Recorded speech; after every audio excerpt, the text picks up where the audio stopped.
Red 18 के प्रायोजक है रेडियो बिंदास 91.2 FM। सुनते रहिए सागर की आवाज। Swami Vivekananda university Sagar, NV associate chartered accountant MP Nagar Bhopal, JK hospital Bhopal, PM college Vidisha. Red 18 के सह प्रायोजक शाइन इंडिया भोपाल। नमस्कार, रेड 18 इंडिया में आपका स्वागत है। मैं हूं आपके साथ दीप्ति। आइए रुक करते हैं आज की खास खबर के साथ। पूरा देश जब विजयदशमी पर भगवान श्री राम की पूजा करता है और रावण के पुतले का दहन करता है, इसी समय विदिशा से 35 किलोमीटर दूर स्थित एक गांव ऐसा है जहां रावण बाबा की पूजा की जाती है। विदिशा की नटेरन तहसील के रावण गांव में देश की परंपरा के विपरीत रावण को देवता मानकर पूजा आराधना की जाती है। रावण को यहाँ रावण बाबा कहा जाता है। इतना ही नहीं, गांव की विवाहित महिलाएं जब इस मंदिर के सामने निकलती हैं तो घूंघट कर लेती हैं। पूरे भारतवर्ष में जहां रावण के पुतले का दहन किया जाता है तो उस गांव में होती है रावण बाबा की विशेष पूजा। मंदिर में रावण की प्रतिमा लेटी हुई अवस्था में है। रावण की प्रतिमा गांव में हर शुभ कार्य की शुरुआत यहीं से होती है। गांव में किसी की शादी हो, इससे पहले निमंत्रण रावण बाबा को ही दिया जाता है। इसकी शुरुआत प्रतिमा की नाभि में तेल चढ़ाकर की जाती है। यहाँ के लोग जब भी कोई नया वाहन खरीदते हैं तो उस पर रावण ज़रूर लिखवाते हैं।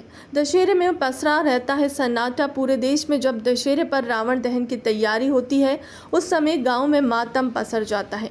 कई महिलाएं तो इस दिन मंदिर में जाकर रोने लगती हैं।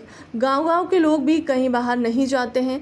रावण बाबा के मंदिर में उत्तर दिशा में 3 किलोमीटर की दूरी पर एक बूथ की पहाड़ी है, जिसे प्राचीन काल में बुद्धा नामक एक राक्षस रहता था जो रावण बाबा से युद्ध करने की बहुत इच्छा रखता था, परंतु जब लंका तक पहुंचा और वहां की चाक चौंध देखता है तो उसका क्रोध शांत हो जाता है। एक दिन रावण बाबा ने इस राक्षस से पूछा कि तुम दरबार में क्यों आते हो और हर बार बिना कुछ बताए चले जाते हो। तब बुद्धा राक्षस ने कहा कि महाराजा, मैं हर बार आपसे युद्ध की चाह लेकर आता हूँ, परंतु यहाँ आपको देखकर मेरा क्रोध शांत हो जाता है। तब रावण बाबा ने कहा कि तुम मेरी एक प्रतिमा बना लेना और उसी से युद्ध करना। तब से यह प्रतिमा यहीं पर बनी हुई है। लोगों ने इस प्रतिमा की महिमा को देखते हुए वहाँ मंदिर बना दिया। ये हमारे रावण बाबा महाराज जी का मंदिर है, आश्रम है, और इनकी ऐसी मान्यता है कि शुभ कार्य जो भी होते हैं प्रथम यहीं से हम प्रारंभ करते हैं। जैसे हमारा यज्ञ हो, रामायण हो या वान हो या शादी हो।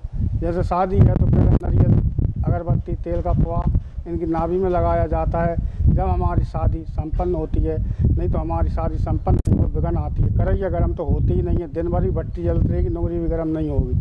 कदाच जहाँ पूजा नहीं करेंगे शादी में। तो जैसे बान है तो बान पर जय लंकेश लिखाएगी, जय लंकेश लगा के ही बाण चलेगा।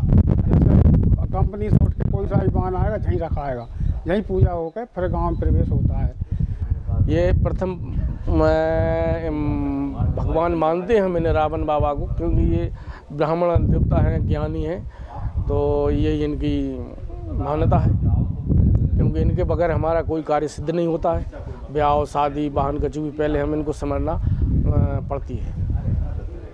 यहाँ पे पास में क्या है? ये पास में बूदे की पहाड़ी है। इस पर एक दानव रहता था राक्षस, और वो लंका जाता था रावण भगवान के यहाँ युद्ध करने के लिए।